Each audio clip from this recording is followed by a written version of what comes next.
Well, good evening and welcome to tonight's lecture, Wokeness in Corporate America, How Wokeness Will Affect Your Future by Kenny Xu. My name is Dr. Anthony Bradley. I am a professor of religious studies here at the King's College and the director of the Center for the Study of Human Flourishing. I'd like to offer you all a very warm welcome to this event.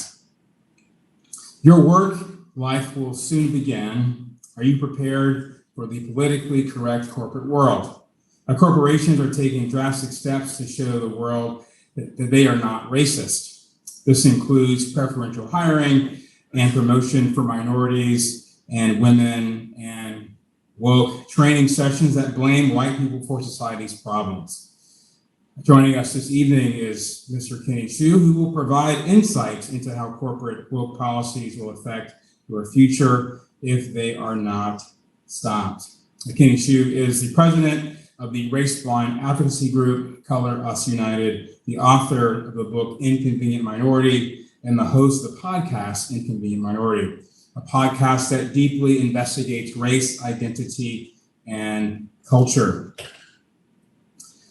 Kenny has spoken and written in several places, for example, in the Wall Street Journal, City Journal, Quillette, Newsweek, the New York Post, the National Review, the Federalist, the Washington Examiner, and the Daily Signal. His journalism is beloved by communities of all races who share his passion for making the United States a more fair and meritocratic society. Kenny has spoken on color blindness and critical race theory in front of groups as diverse as the nationally renowned Pacific Legal Foundation, to the Boston Rally for Education Rights, to the all-Black Connecticut Parents Union. His commentary has propelled him into interviews with Fox News, Newsweek, the Epoch Times, and various YouTube shows, radio interviews, and podcasts, and features in the New York Times Magazine and NPR. Will you join me in welcoming to the King's College for our lecture this evening, Mr. Kenny Xu. Just like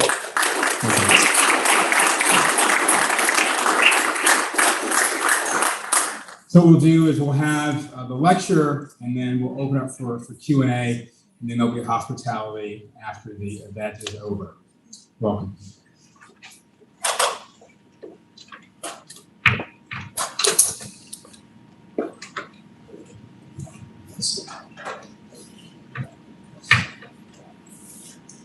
Thank you. Good evening. If you saunter down just a couple blocks down Lower Manhattan, you will encounter 200 Vesey Street. At the foot of this coppice of buildings that you find at 200 Vesey Street, you will encounter the prestigious American Express headquarters, an ice glass castle in the middle of Soho. American Express was one of the greatest companies that this country has ever built. Its leader, Kenneth Chenault, between the years 2005 and 2015, guided this company into $25 billion in sales to become one of the largest and most prestigious and best places to work for in America. In fact, so well did he steer this company that he was named one of the top CEOs in all of America. And Kenneth Chenault happened to be Black. After Kenneth Chenault retired, he appointed or wanted to appoint a successor to the CEO to become CEO of American Express. But unfortunately, that CEO died in a plane crash. So we had to pick a second replacement, a CEO named Steve Squeri, who took the mantle in replacement of Kenneth Chenault. It was going to be nearly impossible for Steve Squeri to replace or replicate the success of one of the greatest CEOs of modern American history. But Steve Squeri had other ideas. You see, he had a bit of a little man syndrome. You know, he wasn't the first picked for the job, and he wanted to do something to make American Express seem better than his leadership could afford. So he decided to make American Express the wokest company in America. He created new policies that promoted minorities and women, not exactly in the way you'd think. He assigned 15% bonuses for hiring managers to promote minorities and women, meaning that if your company, if you're as a manager, hired enough minorities and women, you would get a 15% bonus added to your paycheck. By the way, that also means, by extension, firing white males. He created a leadership program in 2019 that fast-tracked people from the lowest tier of American Express into one of the top tiers of American Express. But he limited entrance into this prestigious leadership program only to Black Americans. Not even Latino or Asian Americans were allowed to apply. Steve Squeri decided that the thing that was going to make American Express the most distinguished company was no longer the strength of his product, but the upfront cosmetic diversity of his team. And in my presentation tonight, I'm going to explain to you just a few of the implications of what policies like this, promoted by organizations like American Express, but also promoted throughout companies across the nation, are doing to our culture and to your life. But who am I? I'm Kenny Hsu. I'm president of Colorist United. I lead this organization to do investigative work and advocacy in service of a race-blind America. I believe that people should be treated on the content of their character, not the color of their skin. That means that we should be taking race out of the equation in our lives.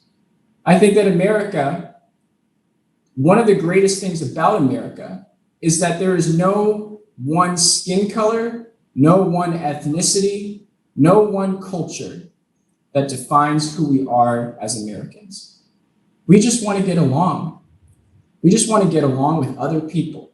And I get and I respect the fact that we have diversity issues in our country. But I want to create solutions, real solutions, that do not denigrate any member needlessly or promote division just so we can solve these problems. I wrote the book, An Inconvenient Minority. How many of you all have heard of the Harvard admissions case? Wow, a lot of you. Guess that means I did my job. I wrote the book, An Inconvenient Minority, which in 2021, and helped to be a journalist on this issue, furthering Asian Americans in our discourse and showing why Asian Americans are critical to understanding the failures of affirmative action and racial preferences in our country. So if you guys are interested, I'd oblige you to come buy a book. And in fact, the proceeds of the book tonight are going to go to my nonprofit, Colorist United. But let's talk. I wanted to start off this talk by talking about corporations.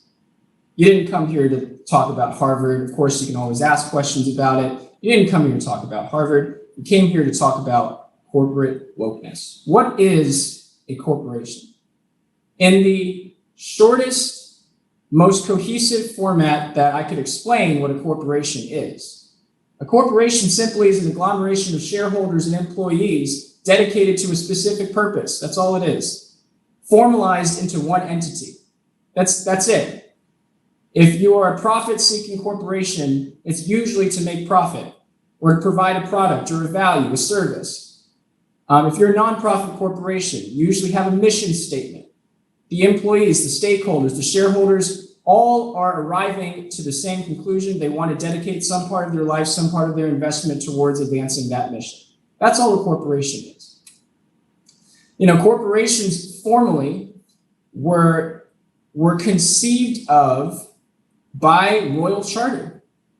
The modern corporation came actually out of Queen Elizabeth's charter to the East India Trading Company to conquer and explore foreign lands so that, the Queen's countrymen could go out and conquer and explore the New World. And if they wanted to do that, they needed to have some assurance that when they came home, that they would be compensated for it. So she drew up a contract that enabled the people who went out and took immense risks, usually their lives, certainly their wives and their children's fortunes, to go out and take immense risks with their lives. That's what corporations are for. They're always created for an exploratory, for a purpose of building something, of creating something, Granted, not all corporations always have noble purposes. We can look at the East India Trading Company for itself. Very mixed results in the world. But ideally, a corporation is supposed to be created so that people can come together in service of a clear objective. Lastly, I wanted to address this idea of limited liability. How many of you have ever heard of the term LLC? How many of you know what it means? Of course. We do have some adults in the room who knows what it means, but limited liability corporation basically means you can't risk more than you put in. Generally speaking, it means you can't risk more than you put in a company. So if you put in $100,000 into Apple, which is an LLC, you can't lose more than $100,000. Now you might think, well, Kenny, how could you ever lose more than $100,000? Well, there's a lot of things you could lose if we didn't have strong LLC laws in our country. For example, let's say these conquerors came back and, things messed up. Their corporation messed up. They did some failure. The Queen could have said, off with your head. They lost a lot more than their money at that point. Or off with your family's head. So an LLC ensures that people, whatever they put in, that's the most that they could lose. And you wonder, Kenny, why is this important? I'll explain it to you later. I just want you guys to know this right now. Corporations in the American system. So we had a period in our country of corporate management and labor strife. Okay, there was conflict between management and workers. It led to the creation of labor unions because managers and corporations started to but really do the equivalent of forcing employees to do things that they didn't really want to do in their private life. Corporations, for example, would ask their workers to vote for a certain candidate, vote a certain way, do a certain thing. They would ask them to give a certain percentage of their proceeds towards something that the manager wanted. And these issues combined with things like wage issues, they would ask employees to work longer hours than they really wanted to work. Those issues led to the establishment of unions, led to a period of strife in our country. And what emerged out of that strife was a consensus, a consensus. And the consensus that we've operated on for basically the past 40 years of corporations, that is now only recently being challenged, is the consensus that corporations should only ask employees to do what is reasonable to the extent of what a corporate purpose is. So no, basically, if you're a corporate manager, don't try to tell me how to vote. Don't try to tell me what to believe. Don't try to tell me what to say. Just pay me a fair wage. Treat me based on what I can contribute to your team. That's the consensus. It's a fragile consensus, but it's a consensus nonetheless. And for a while, this worked. There's been a mutual understanding in our country that corporations don't interfere in the personal or private lives of their employees or interfere in their freedoms, and makes life more enjoyable and freer for everyone involved. And it's worked out. But enter the new corporation. In response to social trends in our country, much of what I can get into, a new corporation, a new type of corporate governance is currently being established in our country called the Social Justice Corporation. The Social Justice Corporation blends activism into its profit-seeking mission. So you're a corporation now, but your CEO is now not just the arbiter of your financial salary or, your work life, but now this CEO is part CEO, part profit. Profit, Prophet, part person that is supposed to guide you into behaving the right moral way that he wants you to behave. The Social Justice Corporation is very interesting because, you would think that the consensus worked, but because of our universities and because of the way that we have been tantalizing our young people and students, there has been increased demand for the companies that they work for people to work for, to adhere to the values that the students coming out of college want them to adhere to. And this has actually taken progressively more social justice oriented natures until we've arrived at the modern Social Justice Corporation. But here's the one thing that you should know. The one thing you should know about a social justice corporation, regardless of whether you are initially inclined to agree with it or not, is that it gives management more power over you. Okay? Because now, under the modern Social Justice Corporation, management can force employees to attend the trainings they want to attend. They can force employees to give part of their salaries to social justice. They can even force employees to put up with their own discrimination, as evidenced by my first story, American Express. We're going to get to that. The modern Social Justice Corporation has the modern social justice profits. How many of y'all have heard of BlackRock? BlackRock, the world's largest hedge fund, right? You might think cold, calculating, designed on making money.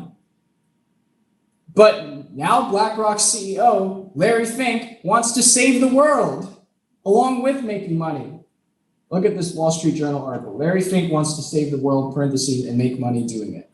Well, it's pretty hard to do both. I wish Larry Fink would choose what he wants to do, because if you try to blend those two things, things get out of hand really fast. Larry Fink is the new kind of CEO.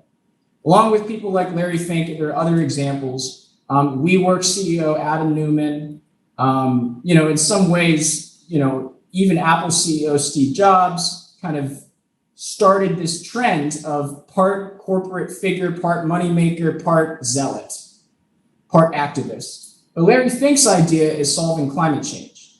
He wants to use BlackRock to solve climate change by only investing, and just to make this very simple, by only investing in funds that are so-called sustainable. Environmentally sustainable. Now, corporations can use a variety of accounting tricks to make them seem carbon neutral when they're not actually carbon neutral, but we don't have to get into that. The point is, Larry Fink wants to use his employees' money, his employees' resources, your investors' resources, anything you put in BlackRock to advance his morality, his way of viewing the world. And the modern Social Justice Corporation allows him to do that. I'm going to give you guys 4 problems with social justice corporations today, because I do think that this is wrong. I think that the new trend of the corporations involved in public life is wrong. And I'm just going to go through these, and I want to entertain your questions on this. I want to entertain your challenges. You guys are smart students. We should be able to interrogate this issue objectively. But Problem number one, most of the time, the corporation's policies, especially on things like racial justice, don't help the minorities they serve. Number two, social justice corporations eliminate the principle of meritocracy. Very important principle. I want to explain this to you. Number three, social justice corporations are anti-competitive. Social justice ideology privileges big corporations over small corporations. Number four, social justice corporations cover for real corporate exploitation. I'll go through these slides. Let's start with number one. Most of the time, social justice corporations do not help the minorities they serve, they claim to serve.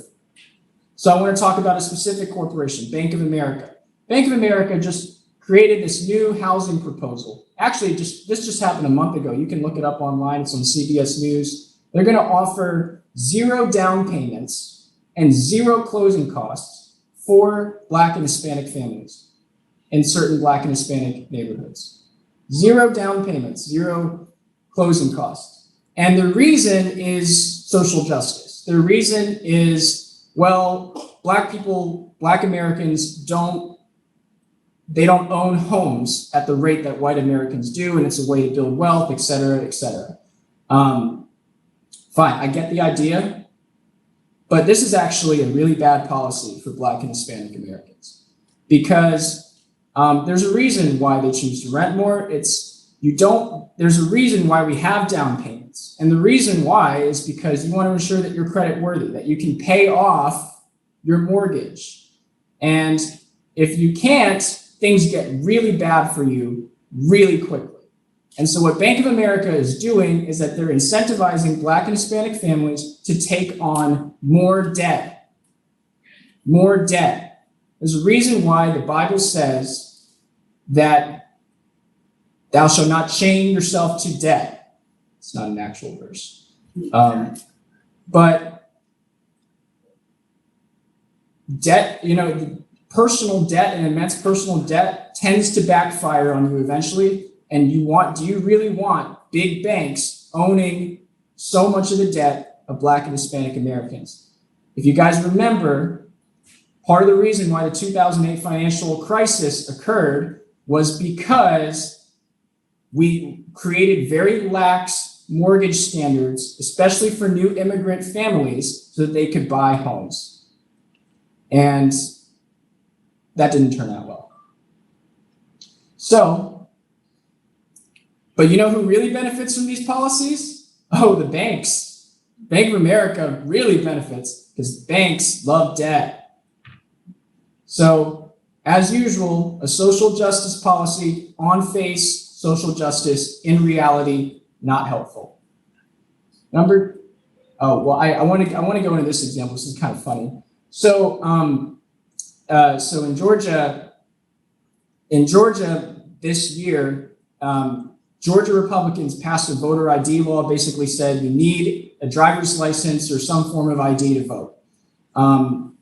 Major League Baseball, for some reason, got really mad about this.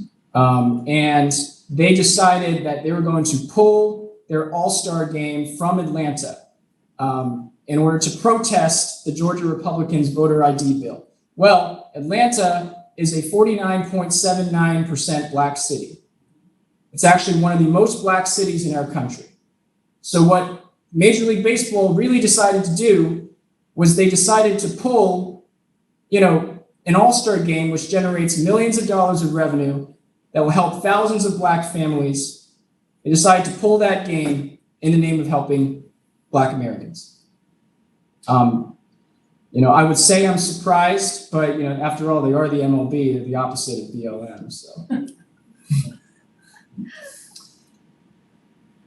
the principle of meritocracy.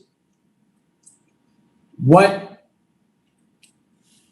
is the principle of meritocracy? So the principle of meritocracy basically says, I don't care about your background. I don't care about where you're coming from. I'm just going to treat you on the things that are relevant. I'm just going to treat you on the things that are relevant to your function in a company, right? Meritocracy is actually a result of the consensus that we created as Americans basically saying corporations don't interfere, don't look at my personal life. I'm going to work for you, but protect my personal freedoms. That's what meritocracy is, and it's worked. It has helped America become the country that it is today. It's helped us absorb many immigrants, actually, because we pledged that we're not going to care about whatever color you're coming from or whatever background you're coming from. We're just going to treat you based on your hard work. It's what has allowed people from so many different cultures to build teams together and to work hard together because they know fundamentally they'll be treated only on the things that they contribute. It's a beautiful American principle, and it's being threatened by the social justice corporation. Let's take a look at the statistic. United Airlines has opened a new flight school and a new hiring push plans to increase diversity specifically for BIPOC. BIPOC means Black, Indigenous people of color. Who does that exclude? Oh, it excludes Asian Americans. A little bit of a snip here, but plans to increase flight school. They want 50% of their new pilots to be BIPOC or women, basically. This is a well and good idea, but there is a reason. Well, not this one. Yeah, actually, let's go to this one. There's a reason why 95% of pilots in our country are men, even though we've had flight schools open for women since 1910. We've had women pilots, we've had female pilots, we've had many qualified, very good female pilots. But you have to understand, I'm a writer. I work in an industry that's 75% female. Should I be begging for more male writers in my industry? People make different decisions with their lives. If you want to be a pilot, you have to pass a standard battery of spatial recognition tests. If you're a male, on average, I'm just speaking in averages, people are outliers, anybody can be an outlier, but on average, men perform better on spatial recognition tests than women. Different interests, different desires, different personalities. Meaning that if a company like United Airlines wanted to open a flight school and make it open and really have a goal for 50% of their pilots to be women, then they would have to, at least to some extent, compromise not they would have to, but I would say it's likely that they would compromise the principle of hiring the most qualified candidate, period. And in a profession like aviation, the consequences of not being the most qualified, just like being a doctor, just like being in the military, it's pretty severe. So that's what I mean by compromising the principle of meritocracy. The thing is, here's a consequence of meritocracy. Consequence of meritocracy is inequity. There's bound to be inequity because people in different cultures are going to choose different things. Asian Americans tend to study really hard for tests, and they tend to be really academically gifted in our country, meaning that if we just admitted people on the basis of merit, Asian Americans are going to make a disproportionate number to Harvard. But Harvard can't tolerate that. They don't want too many Asian Americans. So they discriminate against Asian Americans because they don't want 43% of their student body to be Asian American. Another thing about social justice corporations, they're anti-competitive. So diversity, equity, and inclusion. How many of y'all have heard of diversity, equity, and inclusion? DEI or some of those terms. Okay. 3-letter words. Diversity, equity, inclusion. Sounds really nice. Again, all of these things sound really nice. The costs of diversity, equity, and inclusion are expensive. The chief diversity officer of Google makes $200,000 a year, I'm not sure the average mom and pop shop could be able to afford that. There's a new craze to invest in, like I told you about Larry Fink, responsible and sustainable funds. The management fees for responsible, sustainable funds are twice as high as the average management fee for a typical fund.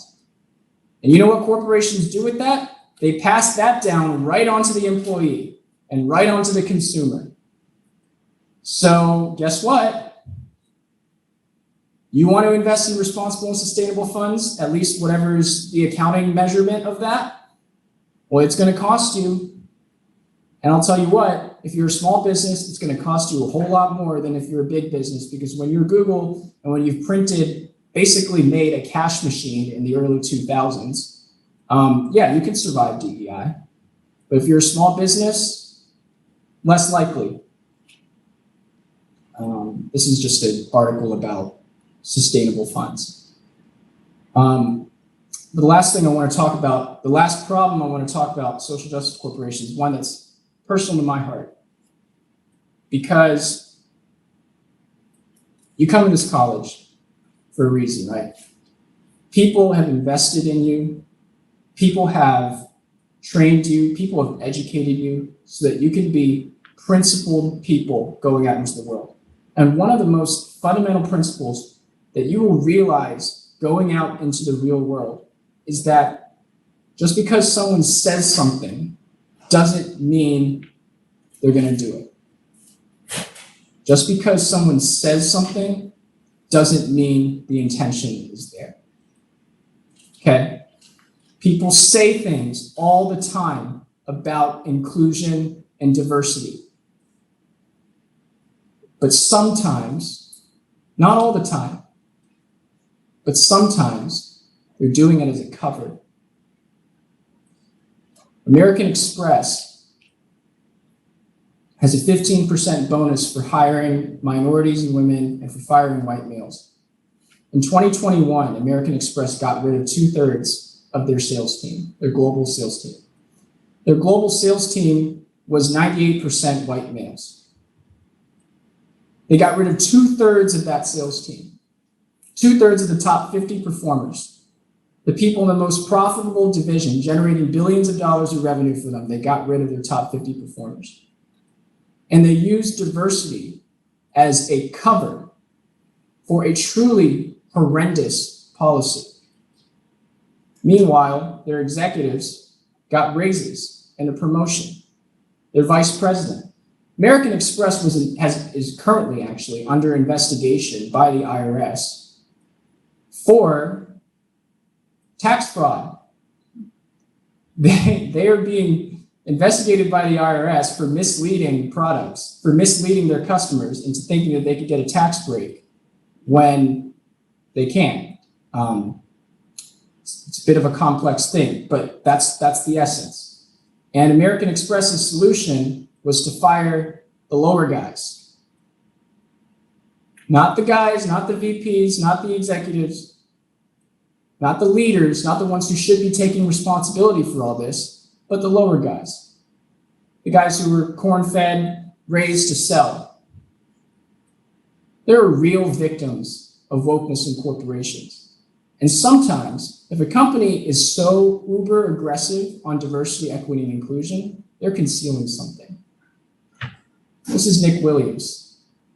Nick Williams was the #1 performer at American Express 3 out of the past 8 years. That means that he generated the most revenue for American Express out of any salesman in the entire country for 3 out of the past 8 years. And he lives in Iowa, of all places. He's the kind of man that American Express fired. And you know what precipitated these events? Nick Williams there's a client who happened to be a Black woman who asked him for a large line of credit. Now, this woman did not meet the minimum credit standards. So after a round back and forth, a row between the two, Nick Williams denied him the line of credit. She complained to his manager. That's a line. She complained to his manager about racial discrimination. His manager did 73-day long investigation of Nick Williams' behavior. In this investigation, Nick Williams was not allowed an outside counsel. He was not allowed to defend himself. He was not allowed to get a lawyer to defend himself. As the lawyers of American Express piled on him, more than a dozen lawyers piled upon him, accusing him of this, accusing him of that. After 73 days, he got fired by a phone call. Lost his job, the job that he bled blue for. There are real consequences to these policies. Wokeness facilitates a divisive and hostile culture, because when you start looking at people not by how they perform, when you start looking at people not based on the content of their character but by the color of your skin, that's all they are to you. Nick Williams was the top performer at American Express, but to Amex's lawyers and diversity bureaucrats, he was just another white man. This is an article that Nick Williams came out with us, with Color Us United, after he came to us, Color Us United, because there was no other place to turn. But this brings me back to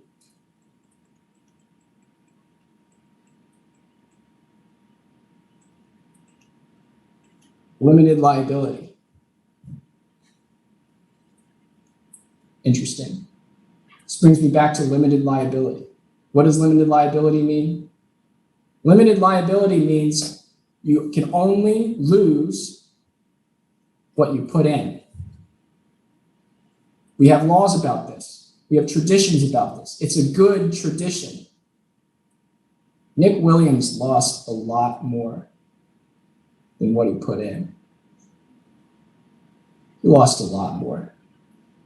Because after he refused to sign his severance agreement, telling him, shut up, don't talk about this, he refused to sign it. You know what they did? They put him on a blacklist for credit cards. Now,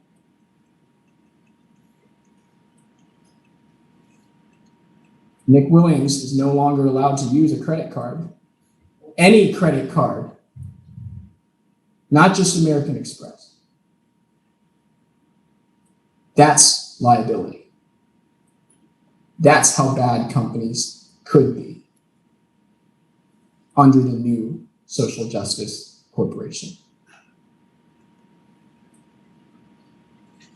Watch out.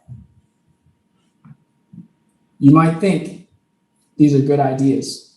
In theory, maybe they are. It sounds good, but beware. Because what it really does, if you concede the social justice corporation, you are conceding power over you and your freedoms like you've never conceded before, at least since 1950. It's not your company's job to tell you what to think. When they do it, they usually mess it up. What is your company's job? It's to pay you for your efforts, meritocracy, not treat you in a hostile manner, facilitate a good culture that can occasionally inspire you to become a team in service of the goal, to explore, to build, to do something. But it's not to tell you what to think. It's not to attack you for your race. It's not to exercise this level of power over you that has possibly never been exercised in you since the early 20th century. That's for sure. But I get it. Look, there are real questions about diversity and inclusion in this country. I get it. And this is why you're here. This is why you're here at the King's College, a Christian university, to set you with principles, to live as principled beings, principled and productive workers in society. And there are real questions, and here are some questions you should be asking yourself, because there are real issues about inclusion and diversity in our country. And I'm not asking these questions as rhetorical questions. These are genuine questions. Number one, should the military lower standards for women and transgenders? You could replace that with any any ethnic minority, any minority in our country? Should you lower standards? You know, if you want inclusion, you want diversity, are you willing to sacrifice qualifications for that? And if so, what kind of sacrifice are you willing to make? What kind of boundaries are you willing to draw? Number two, is it a corporation's place to fix social problems? Should people like Larry Fink, who are, again, blended CEOs and activists, should they be allowed to do what they want? Or should you put up with a company that does something like that? It's another question, it's a separate question, but it's related. Number three, is it okay to discriminate against the privileged group for the sake of diversity? Of course, I'm using the word privileged kind of tongue in cheek. But let's say you buy that white people and Asians are privileged in this country. Hopefully my book will help you to consider otherwise. But let's say you buy it. Is it okay to discriminate against the privileged group for the sake of diversity? You know, is it just? Is it moral? Is it questions of justice? I know what I know. And I know what Galatians 3:23 says. It says there's neither Jew nor Gentile, nor male nor female, nor slave nor free, but all are one in Christ Jesus. I think to me, that's a colorblind framework. That means that we should not harbor prejudice. In fact, the book of James says that as well. We should not harbor prejudice. And what I see is the reinvention of prejudice, couched under diversity and inclusion. And I'm not just speaking out of my mouth here, I'm speaking out of example, I'm speaking out of the real world. But you have to decide that for yourself. Be a principled leader. The world has invested, donors, principled people have invested in you. The age of 20, 21 years old. Because they truly believe that you can make a difference. Truly. Look, if it's not you, sure ain't going to be them. They're old. They're gone. They're going. It's your world. It's your world. Every principle has to be reborn generation after generation. And those principles are being contested. The principle of non-discrimination, the principle of meritocracy, the principle of fairness, and the principle of tolerance, actually, are being contested by the new social justice corporation and other such movements made in the name of diversity and inclusion. But you have an opportunity to stand against it. You actually have the freedom to make your voice known, and thank God you have the freedom, because people all over the world, not everybody does. I can tell you what it's like in China right now. I can tell you a little bit. I'm not going to tell you everything. I'm not a China scholar, but I can tell you what's happening. They're building a surveillance state. This surveillance state applies a theory of social credit. And under a social credit state, if you behave in a way the government doesn't want you to behave, you might get docked on your social credit score. If you speak out against the government, you might get docked in your social credit score. They're creating a new social credit system in China, and it could very well happen here, unless you stand up. And your peers will respect you for it. I'm not saying don't work for any company, although I don't think you should. I'm not sure about American Express, but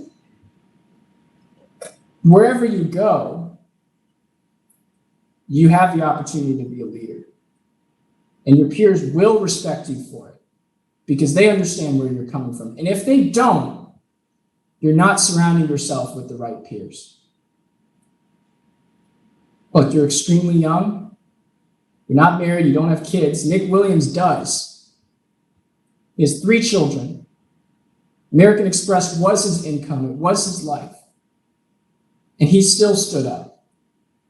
And yeah, it hurt him. But he's making a big difference right now at American Express, and we're here to support him. But you don't. You have an opportunity to make your principles known in the world. And I urge you to take that opportunity. Thank you.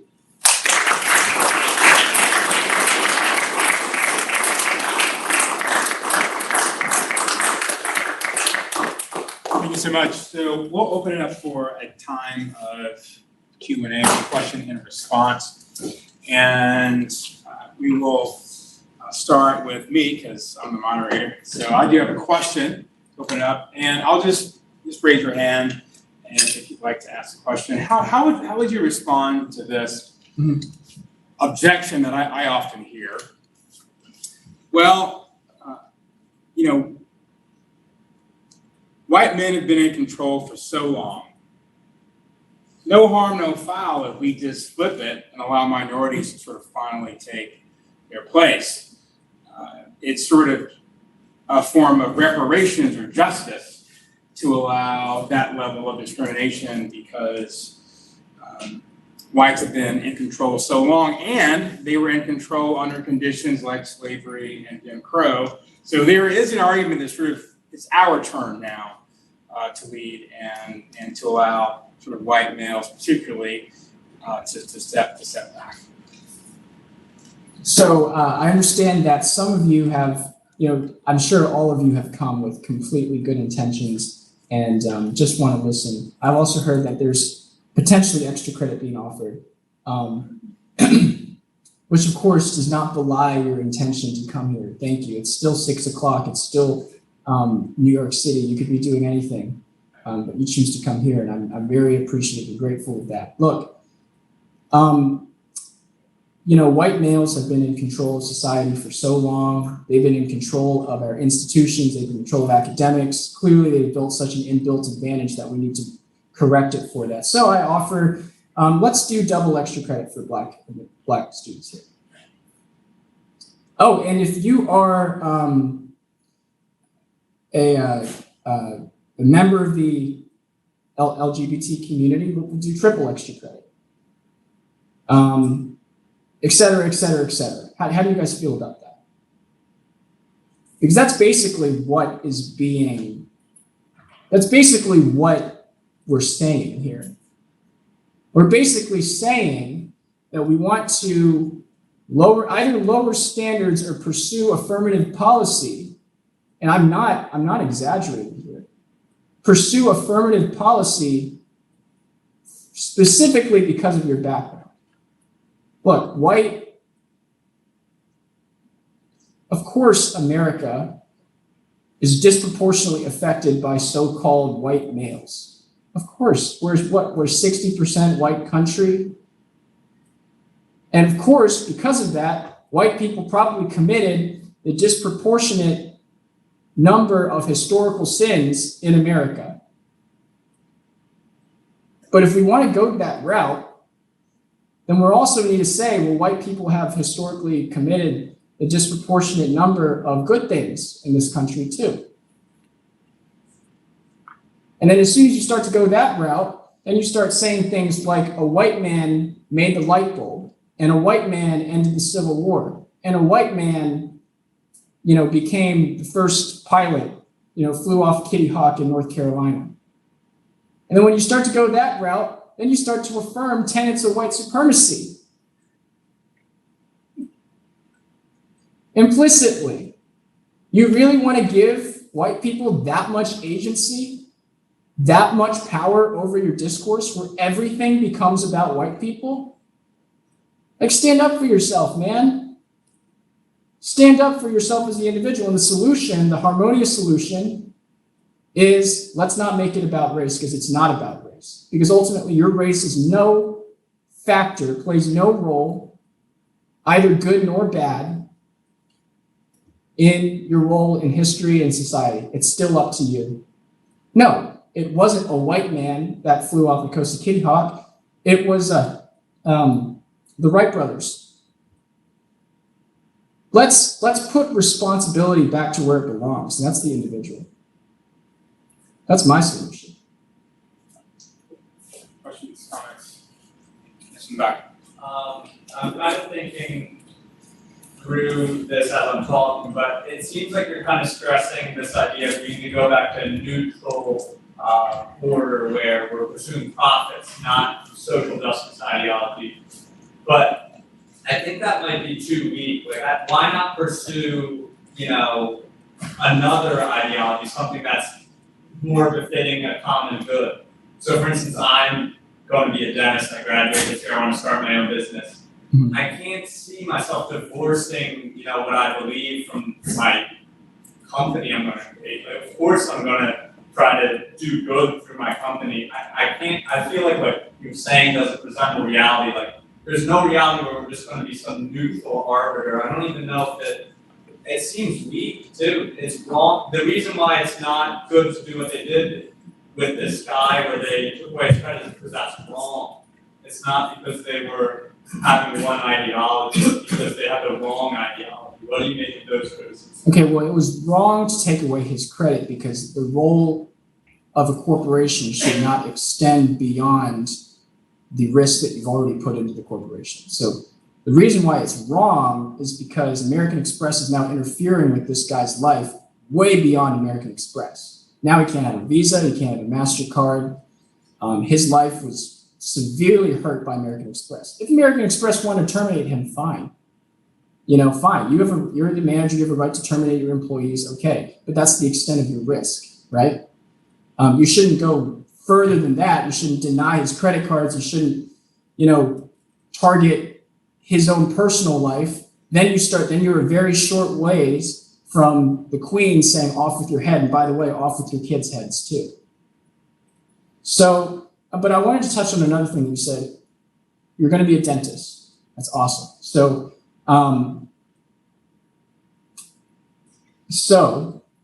I've talked with dentists, wannabe dentists, wannabe doctors.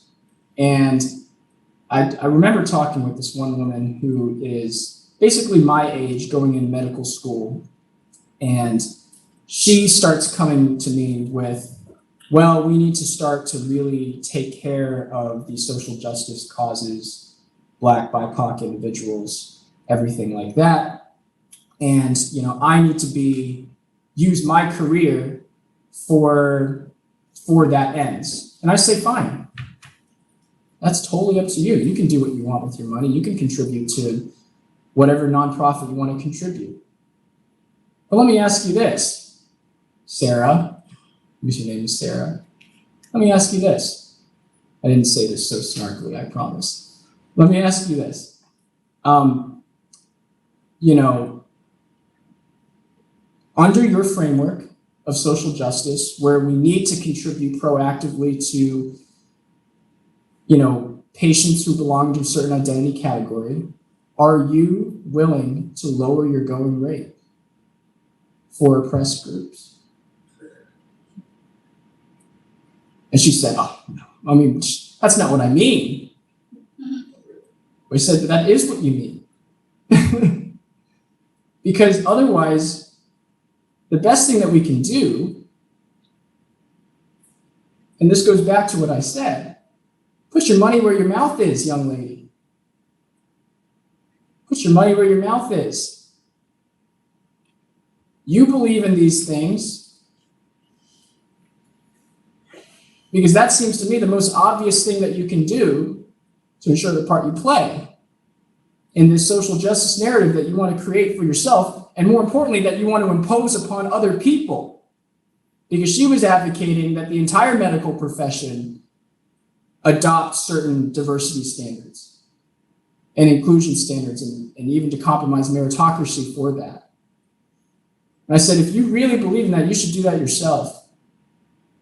But she wasn't willing to do that, because she said, I have a career, I gotta save up, I said, well, that's your choice. Don't tell me what to do with my life and how I choose to spend my money.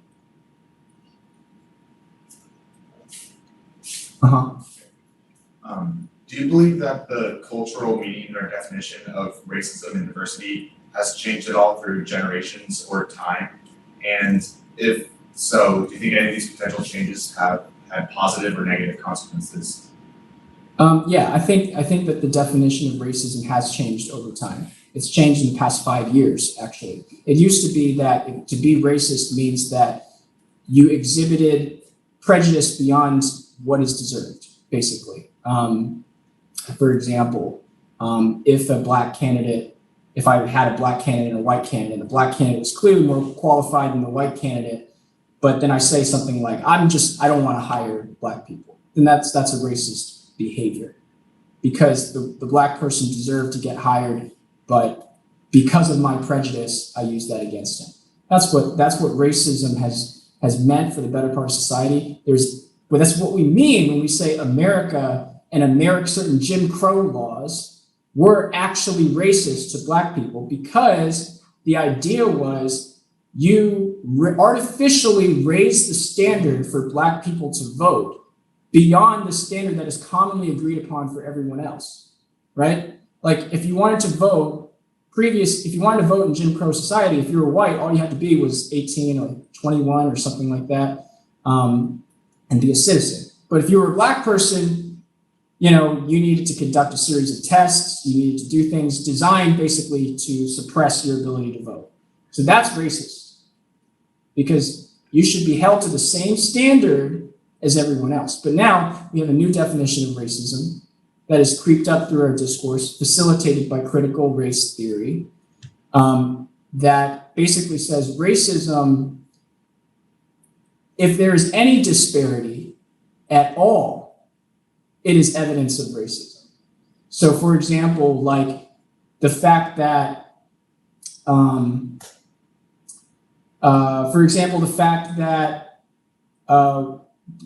just like what I said, Black Americans are less likely to own a home, is evidence of racism. But that's not necessarily true. I mean, yeah, our legacy of racism may have contributed to that, but that is hardly the only reason why Black Americans are less likely to own a home. And to say that signifies racism is actually offensive to our real history of racism. And it's almost like saying that the fact that the writing profession is a 75% female profession is an example of sexism against men, which is not true. There's preferences, there's choices that people make. And yeah, maybe there's some structures of society that keep out men from the writing profession, but I'm not going to fixate on that. And the solution is not to fixate on that. The solution should be, let's adopt a standard, and maybe we should be, depending on your philosophy, maybe we should be encouraging men to go into the writing profession, and maybe we shouldn't. But in the end, if there are disparities that come out of it, that's okay, because people are going to make different choices about their lives. So the fact that an outcome is there does not mean that racism is the structure of society. So thank you for your presentation. It's stimulating. I look forward to reading your book. Thank you. Your lecture is taking place under the auspices of the Center for Human Flourishing, which Dr. Bradley directs. And I had a question about how you understand corporations. In some ways, it's building on the question posed by the future dentist. Do you think that corporations' overarching responsibility, whether they're publicly held or private, is to maximize profit? Or do you think it's legitimate for corporations to say, we want to promote human flourishing, and the pursuit of profit is a very important means to the end of promoting human flourishing? Because here's where I think your argument might encounter some difficulties. If you believe that corporations are allowed to promote human flourishing, then what I think you need to say is that some of our corporations now, confused about what human flourishing actually consists of. When I say corporations broadly accept the view that they're allowed to promote human flourishing, I mean corporations giving money to charities, say art museums, philanthropic initiatives, community initiatives, volunteer activities, all that. I think that most people who work for corporations and most citizens who see this would say there's nothing wrong with that.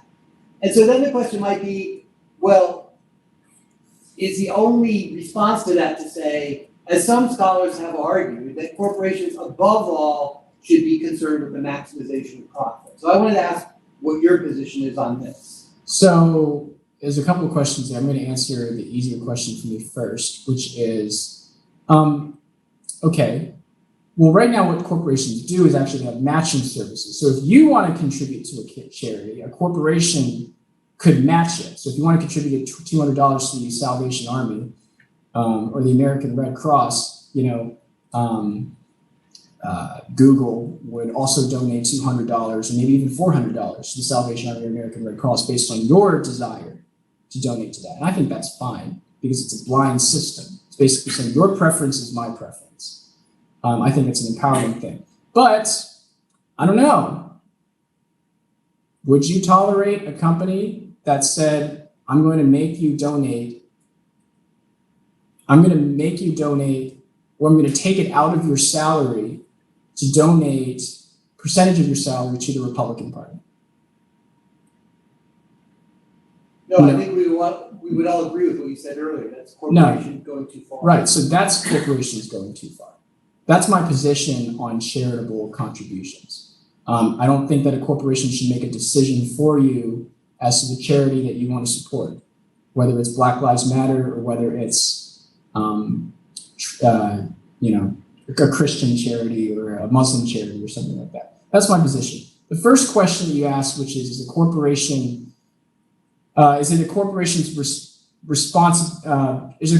primary objective to make profit? Maximize profit. My answer is actually yes. So, and I think that this is a good thing. So now we have laws, right? Like you can't make somebody work, 15 hours a day, or you can't do child labor. We already passed laws to, I think, gather some of the worst excesses of that. But here's the, if a corporation does not seek to maximize profit, then my investment in your corporation, my investment is not being protected, is not being held responsible. You're disobeying your responsibility to me, the investor in your corporation. And also, you are disobeying your responsibility to your employees, because for your employees to have a good job and to get paid on time and to do these kinds of things, a corporation has to make a profit. You signed a contract with your for-profit corp. This is for for-profits. You signed a contract with your for-profit corporation. The company would take care of your salary and financial needs, and that it's its primary responsibility. And now you're saying, well, a corporation should do these other things before it should consider maximizing profits, that it should have a side constraint of environmental justice or climate change or racial justice. First of all, what does your company's CEO really know about racial justice? Honestly. This guy went to Stanford for an MBA, and did his PhD dissertation in, market theory. What does he really know about racial justice? And now you're entrusting this guy with the responsibility of solving society's problems that people have struggled over for the past 400 years? I don't think so. So, a corporation's fundamental responsibility should be to maximize profits. Yes. So, thank you again. Oh, you're welcome. I know that for your speech. I think that we all can agree to the idea that it is not a corporation's place to overstep its bounds, while also accepting that every corporation is going to have its own, mission statement. It holds its own values. And there's a fine line between upholding those values and wanting to see them reflected in your employees. and overstepping. I also think that another reason that this is a problematic framework here that you presented is that at that point that you're at the corporation, that's almost too late to try to fix a lot of these problems with an eye toward the meritocracy that you're discussing due to disparities of opportunity prior to that point. So I want to give you the opportunity also to speak kind of to solutions. If it's not being solved by corporate America, first, how should we address efforts to amplify diversity? Sorry. Okay. Second, because in my understanding, and I agree with you, merit should be what we look at, right? Not skin color, not gender, not anything else. Yeah. But if you have unequal opportunity and someone else has higher merit as a result of different opportunities, would you suggest then that a solution could be to even the playing field at an earlier start rather than relying on corporations to have to go to the point of exceeding their bounds with their missions and values? Does that make sense? Yeah, I think I get where you're coming from, and I like what you said, because actually the root form of progressivism, before progressivism became what it is today, like it or not, progressivism's root was equal opportunity, and equal opportunity does not mean equal outcomes, right? Equal opportunity means we're going to give you as best as we can, a playing field where you can compete in society and then let the competition progress as it does. And, that's the root of meritocracy. That's why we have a public education system. We didn't have a public education system until the early 1900s, guys. That's why we have a public education system, because we have progressives who believed that everybody should be given a fair shot to compete in the economy of knowledge. Doesn't mean everybody's going to utilize their shot as well as everybody else. Speaking of the diversity issues that you raised, diversity is a really hard topic. I wrote a 250-page book, and I only addressed one issue about the diversity angle, which is diversity and meritocracy. And the number one thing you should know is that, yes, sometimes disparities are about lack of opportunity, but sometimes they actually are the result of not taking advantage of the opportunity that you've been given. And that's an issue that I don't think people really want to talk about. But I can give you an example right here in New York City. Asian Americans are the lowest income earners in New York City as a group.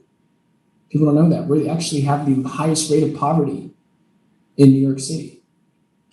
Yet, low income Asians in households making less than $40,000 a year score higher on the SAT math